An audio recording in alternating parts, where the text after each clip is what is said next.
Heinz-style tomato ketchup in 60 seconds. To your blender add 1 2/3 cup of tomato paste, 6 tablespoons of sugar, 4 teaspoons of salt and half a teaspoon of cloves. Optionally 1 heaping teaspoon of MSG. 1 2/3 cup of distilled vinegar. Start your blender. Add 1 cup of glucose syrup. Slowly sprinkle in 1 teaspoon of xanthan gum. Mix until it's cohesive. Then pour it into a container.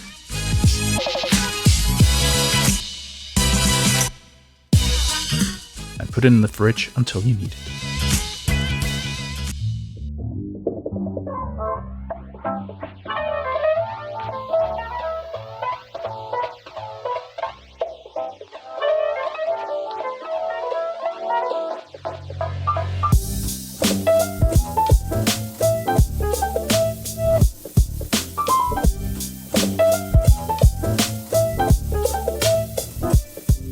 That's how you make Heinz-style tomato ketchup in 60 seconds.